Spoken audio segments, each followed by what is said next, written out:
Shalom, welcome to the Jewish View. My name is Rabbi Nachman Simon with the Chabad House of Damer, together with my co-host Mark Ronich of Statewide News Service and jbiztechfamily.com. Well, it's good to be here again, and we have a really special guest with us today. Who is that? The head of Albany County, the Albany County Executive, Dan McCoy.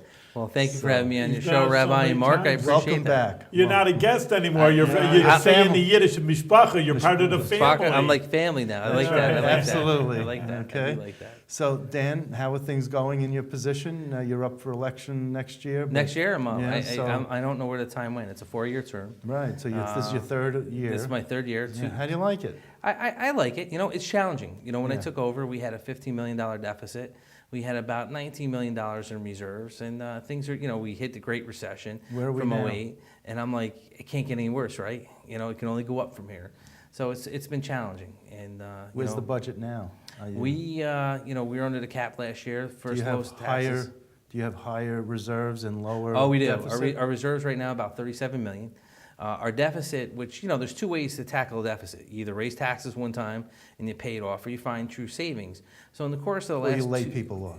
That too, but Yeah. we didn't do that. So in the course of 2 years, we've knocked a $15 million deficit down to 9.9, and I'm proud of that. That's through finding ways of doing things differently. And I said we have to treat government like a corporation. We have to treat it like a business. And the shareholders are the constituents we represent in Albany County. So at the end of the day, I strive to make a profit, but it's to relieve you of taxes. Right, but is it a structural deficit? I mean, is it always going to be a deficit? No, we're getting it down. We're down to 9.9. I know. Yeah, you wanted to get it down from double digits, so you got it Correct. just under 10 million Correct. or billion? 10 million. Million. 10 million. Okay, so what's the total budget? It was a structure. Our total budget's $600 million. Our deficit, our debt that we've incurred in the county is about roughly $251 million. So how do you come up with, how are you able to pay the bills if you're not, I mean, when I'm in a deficit or I have debt, I can't write a check and It's doing a lot of partnerships, Mark. It's thinking outside the box, Rabbi, and saying, hey, because we did it this way for 30 or 40 years, it doesn't make it right. Let's try to do something differently. Let's bring in experts from the outside. I had a great transition team led by the CEO of Jim Barber from Albany Med. So it was nice to get that point of view from business owners that have, obviously stock in Albany County and want to see us succeed. So it's really transforming government into what we have today. So where are you, I mean, how do you borrow the money from the bank to make up the deficit? We were borrowing 15 million to make payroll 10 months out of the year. Right, so now you're So now we're borrowing 9.9. And who's Correct. the bank that you use? Our county controller goes out to the market and they get the best price for us. Okay, so we borrow TAN's money. It's transitional money that we basically use for 10 months, and we pay ourselves. We pay it back, and so I'm trying to get away from that. Because there's interest on that money that you I think it was roughly like $15,000 to borrow $15 million at that point in time. Okay. Because the interest rates are low. Yeah. As the economy gets better, that interest rate's going to go up, and obviously we want to continue to knock at that deficit, and without putting on the burden of the taxpayers of Albany County. Okay, so now I want to get onto one of the biggest issues that's been going around, and I don't want to spend too much time on it, but it's the oil tanker issue. And you have this these federal railroad tracks, federally operated, regulated railroad tracks, next to a federally funded apartment complex in downtown Albany, the Ezra Prentice Apartments. And somehow the county and the city feels that they could tell the federal government, we don't want oil tankers coming through our city. Well, something to that effect. I mean, maybe you could correct me on that. Here's the thing: it's federally regulated. Yeah. So Global or CSX or Canadian Pacific really doesn't have to listen to the towns, cities, and villages and counties it goes through. They don't have to be a good neighbor. They don't have to be a good partner, because they don't need us at the end of the day. Until they were putting these boilers in at the port, and I did a moratorium back in March 12th and said, oh no, we're going to look at it differently. And I used my fire background and my military experience. I said, I'm not looking at it from the federal side, because you got us. They have their attorneys, they have it locked down, but I looked at it from a safety and health standpoint. And I looked at it, we used our sanitation code, we used our existing charter, and we used them powers to basically say, no, we're putting a moratorium, we're slowing the brakes down, because we have to protect the people. Now, people say, I'm all for economic development. I'm all for creating jobs. I've attracted companies from Saratoga, Glens Falls, down into Albany, a Rochester firm. But here's the issue. We get no benefit out of this. We take all the risk, and there's no benefits. We're not creating jobs. We're getting more and more mass oil going through our county. We've become a major hub overnight. But the tracks were there first. Who was the brainiac who approved this Ezra Prentice Apartments to be built right next to railroad tracks? You'd have to probably go back to Albany Housing and go to Mayor Corning's administration, because I think they were built back in 1960s, if I stand corrected. Okay, so now, I agree with you, though. why can't you build like a wall, like we have the sound barriers on the thruway? Why can't you build a wall that protects the Ezra Prentice Apartments? Maybe the federal government could build the wall. I don't mean you personally, but I don't mean you to be out there with a hammer and nails. But why couldn't the wall be built to protect those people so that if there was an explosion, at least it would mitigate the effect? I agree, and it comes down to dollars and cents. And the county, though Well, we're you're buds with Chuck Schumer. Yeah, Chuck's a great guy. Senator Schumer's been doing a great job on this issue, and so is Senator Gillibrand and Congressman Tonko.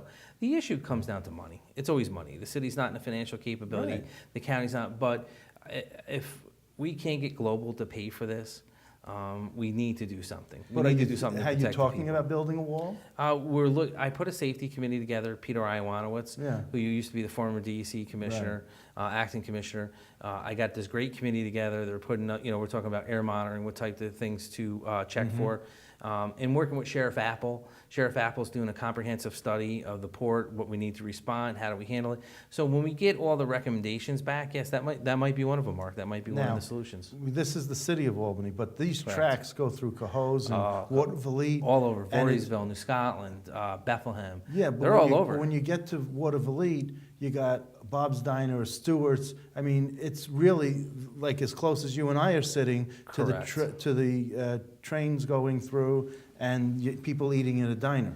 Mark, there is another side of the coin. I mean, let's, just the other things that now it became one issue, but I mean, they would just say, it never, like you say, in 1960s or how long these trains been there never has been an incident, and all of a sudden it's because there was an incident in Quebec, Canada. That's what happened to everybody. July 6, 47 people tragically lost their life. And the problem is now, Rabbi, is that we're getting all this crude oil out of Canada, this tar sand oil, this light oil, and the DOT 111s that they're transporting in were built in the 1960s for molasses. They weren't made for this type of transportation. So that's the other issue. So if they go to the recommended new DOTs that are safer to transport this type of product, and they didn't want to put these computer systems on the trains. That incident happened down in New York City when the conductor fell asleep. If this computer system was in there, and actually this NTSB goes back to 1991, and before that, recommending for the trains to do this, it would have slowed that train down to a 30-mile or 20-mile, wherever that turn was. And that accident when it happened, and they listed a whole list of steps that they could have taken that would have stopped disasters. Because the oil is getting bigger and bigger in this country coming from Canada, and we need to address it. It's not like the transportation of years ago. It's different. So, I say to your viewers, stay tuned. We got a lot more we're going to be doing. We're going to be making an announcement tomorrow. We're going to be What are you announcing? We're announcing. Is this live? That's No. no. Tell We're me, going to what are be we announcing a hotline, a 1-800 number people can call if they have an issue with odor or something like that, so we can start documenting and helping them out. So And who's manning the hotline? or we're woman in going the to, hotline? Peter Iwanowitz will be announcing that tomorrow, but it's a company we contracted with, and they'll be taking care of that for us. And so there's things that we're going to put in place for safety for the residents first and foremost, and not just for down there, for all over the county. There's 211. issues. Yes. There's a 211 Yes, number. it's been issues all over. So we're going to be doing different steps throughout this process to take necessarily to protect the residents first and foremost, and then environment. It's very important to protect our environment, not just for our children today, but for their children in the future. So, did you ruffle feathers with city officials, whether it's in Watervliet or Cohoes or Albany, when you came out and you made your pronouncement? I mean, are you okay with all these local officials? I'm working hand in hand with Mayor Sheen. we're trying to solve the same issues. I said we're collectively trying to take our same energy. So And, why was there some, was the media just making more of it than it I really think they was, were. I mean, I just I've been a firefighter for Yeah. 20 years, military for over 25. The day we had the press conference down there to talk about stiffer penalties, the first in the nation, we talked about fining a company up to $250,000 and a year up to jail for not reporting an incident. A 7-year-old kid with a basketball walks by us. And the media corps was choking on the oil. The people standing there, it was overtaking us. It was one of them hot, humid days. And people came out and they were complaining, and they kind of hijacked our news conference and basically said, look, we're tired of living here.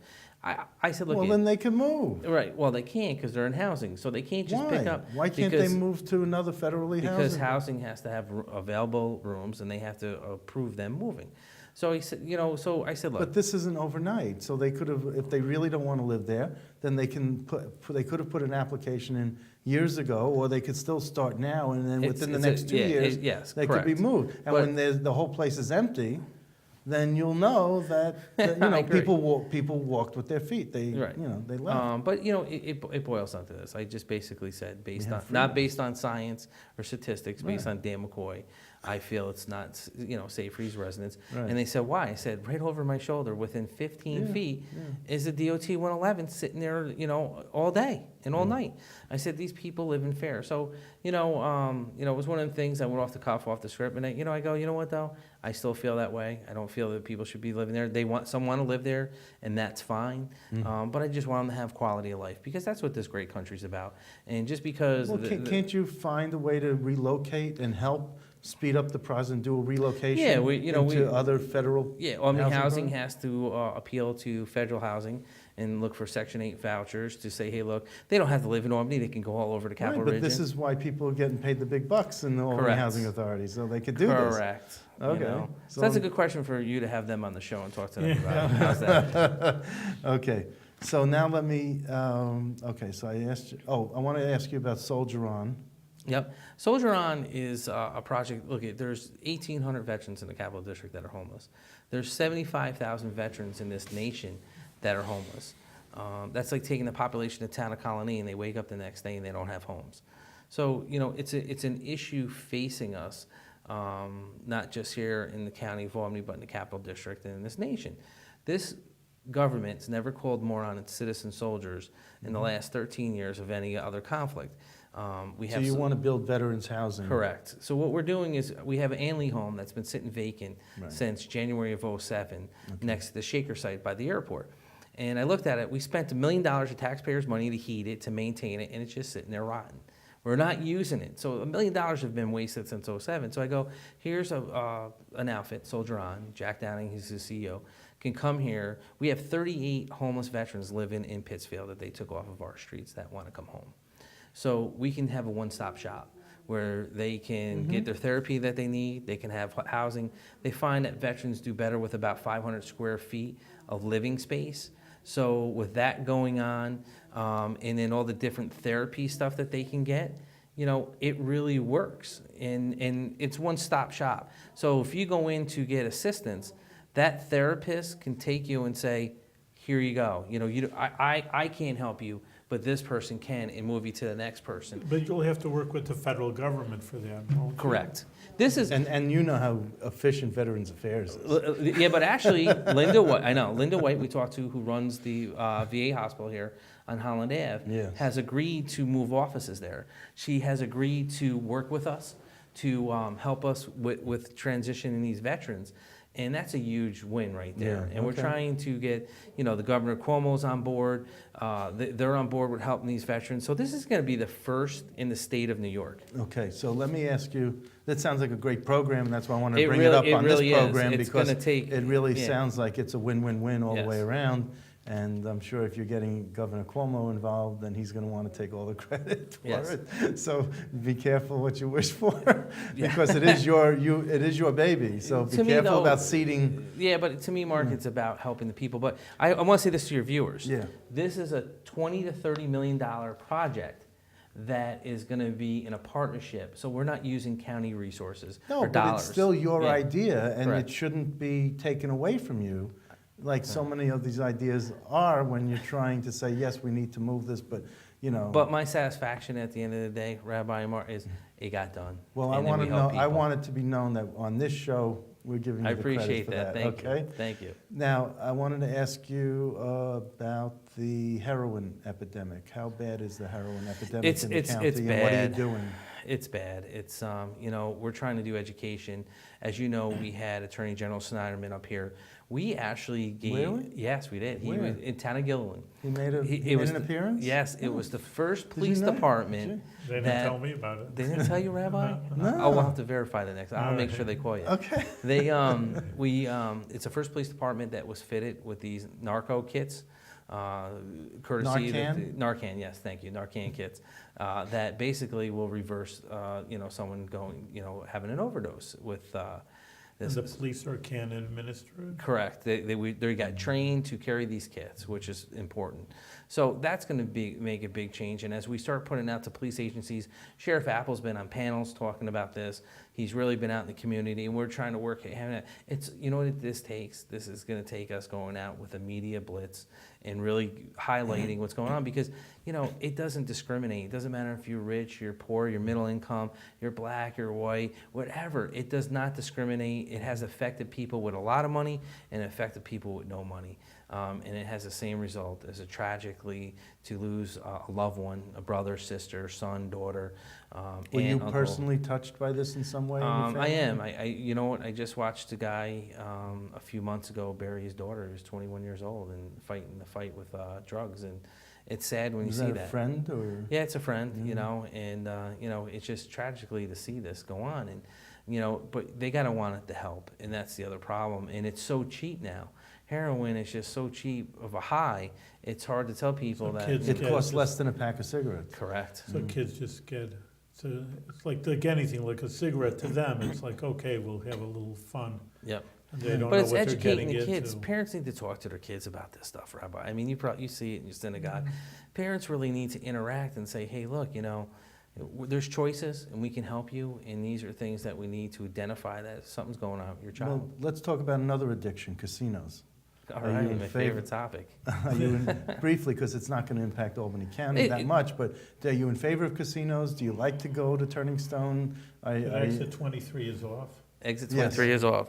Oh, I'm here to tell you. It's news. I don't like losing my money. I'm not a big gambler. No. If I ever do go to casinos, usually the penny slots. But it's for fun. It's for fun. Yeah, right. You know, I put a I certain had- amount of money aside. I go to the casinos, and Yeah, when yeah. that's, you know, it's the same amount of money that it would be for dinner and a movie with someone, you know, so. Correct. I had mixed emotions about it. I know the economic impact it would have initially, help us with the infrastructure. So we're going to be 331 this November years old in this county. There's a lot of infrastructure problems that we have to address that we haven't. But there's a side of gaming no one likes to talk about. And the side is that I know our DSS is going to go up, meaning, you know, food stamps, unemployment, people losing their jobs, the nasty side of stuff gaming people don't like to talk about. So that $2 million we get from whether it's in Albany County or not, it's going to offset these services. Gamblers Anonymous, we don't have really programs in this county. We're going to have to start them. Who's going to pay for it? It's going to be the county. You know, I had mixed emotions about it, but I brokered a deal with Supervisor Sheen and Mayor Sheen and Supervisor Mahan Yeah. to talk about Tobin's, and they didn't like it, and then Right. and then E23, and I said, look, the mayor has to do her due diligence, and the common council have to decide. So I sat back and I was waiting for them to make their decision. They made their, you know, by the time, well, they didn't make a decision, I should say.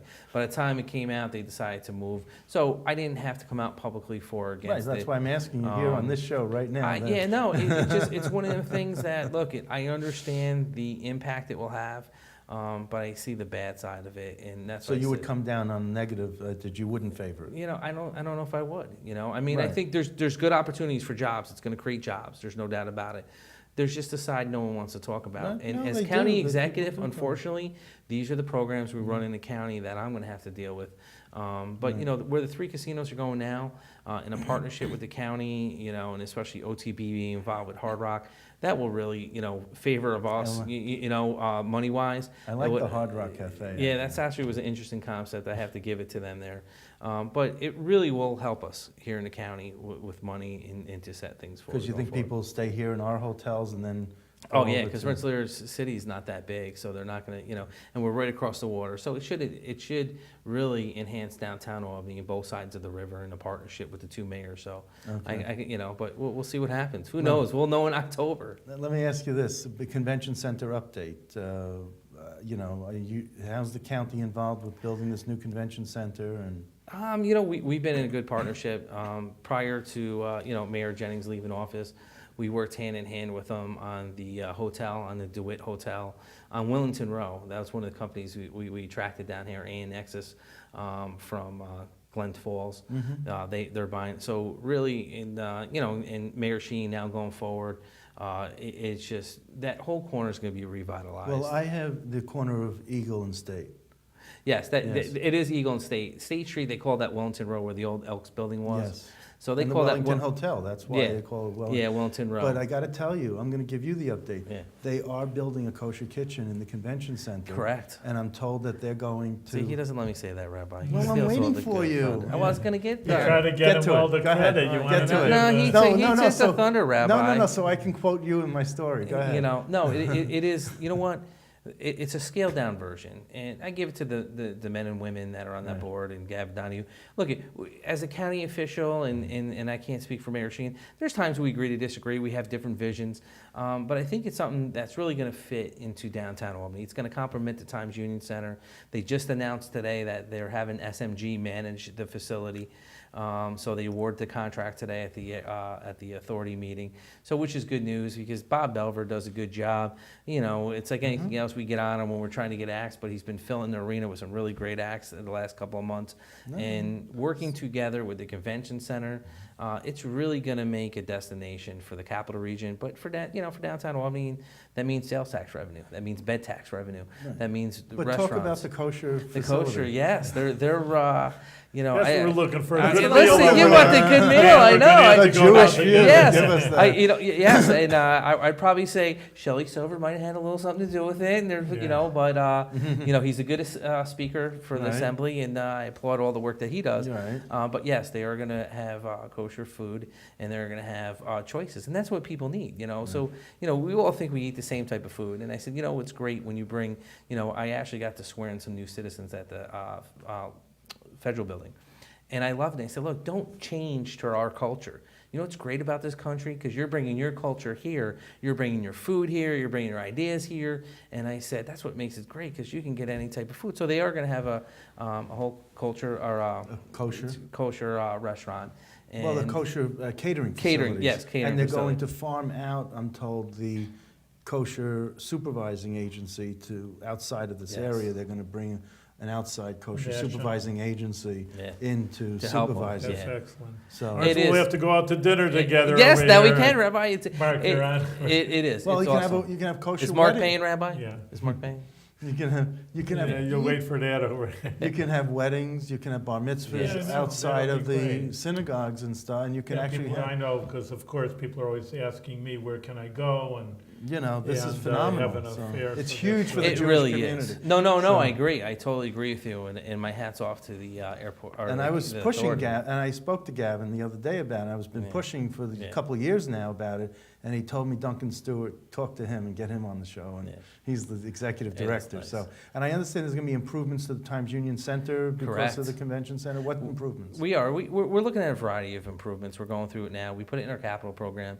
We looked at self-enclosing the front of the arena, but the bang for our buck, we don't get anything for it, So It's beautiful the way it is. It is, but it needs some work. It's you know what? It needs there's a more. lot- It oh. needs lighting. It needs to be painted. The arena hasn't been painted for Right. 20 years. Right. There's some seats that are original. The upper seats have been in the arena since day one. The kitchens need to be updated. So we're going to invest not just in the infrastructure, putting bathrooms up on the floor. That's the biggest complaint we get. Yep. People can't make it down them stairs. So we talked about putting escalators in to get people down there, but also putting more bathrooms up top to make Right. it more convenient.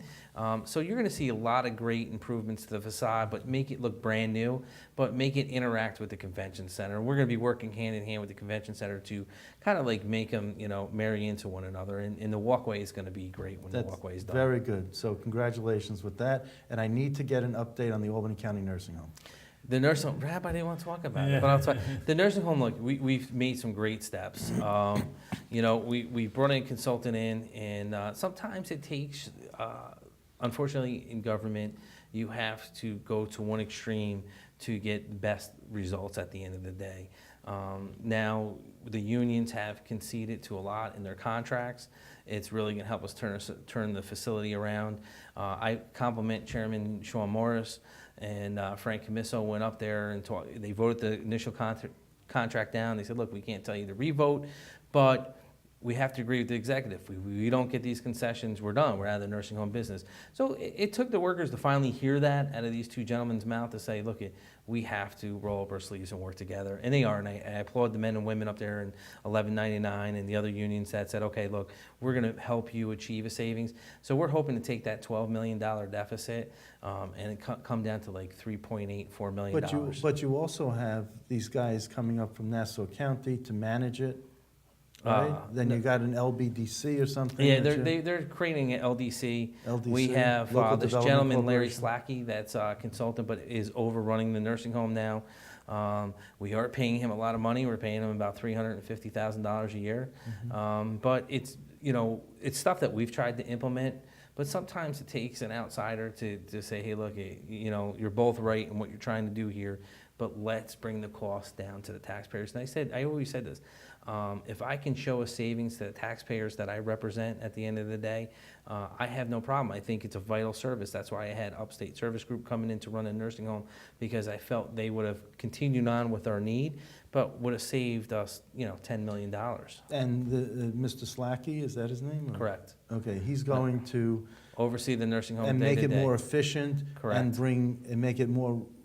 Generate more revenue. Yeah, we're gonna start trying to generate more revenue, and we're so not running it right. $1 million Unfortunately, in government, we're not good at running companies. That's not been our job. So right, but basically, but you came out and said you're losing $1 million a month. We're actually losing $1.6 million, but that's a legacy cost. We have to pay that regardless if we have a nursing home or not. That's for people in retirement already or paying their health care. So it's roughly about $1 million, and then you get IGT funding that basically offsets some other stuff. But IGT. Yeah, it's intergovernment transfer of funds. It's from the federal government. But I'd say to everyone, it's all your federal dollars that are offsetting this in the state. It comes out of your check.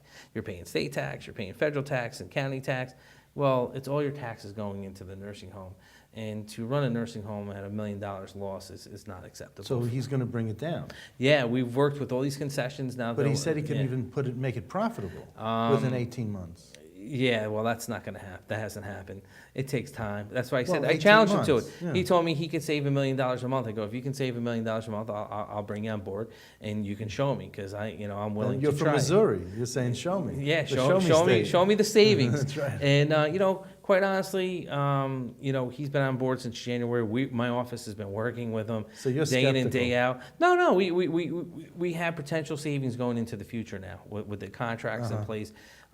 There's no savings as of right now, but starting in January of 2015, that deficit should be, of $1 million should be down to about $500,000 or $400,000 a month, and even less. If he's saying what we can do, he's worth every penny of what absolutely. He's getting. I don't have an issue as long as I can come in at $3.8 million for a nursing home where I was dropping over $12 million. I'm happy. And what's how much do you bring in tax revenue in the state, in the county? In the county in tax, we have a variety. We have the property tax, probably about $250 million. $250 million. Correct. And is that enough, or do you need? No. Look at the one unfunded mandate, Medicaid alone. Right. $65 million about $68 million now, out of a $90 million tax base, and that's our tax base, and so that almost consumes all the taxes we raise in Albany County for property taxes. Well, I wish you the best. Are you running for re-election? I am running for re-election. Okay, there's no doubt in my mind. Thank you for that. And Don McCoy, they say you're not a guest anymore. You're mishpachah. Yes. You're the family, but you're doing such great work. We're glad to have you part of the family.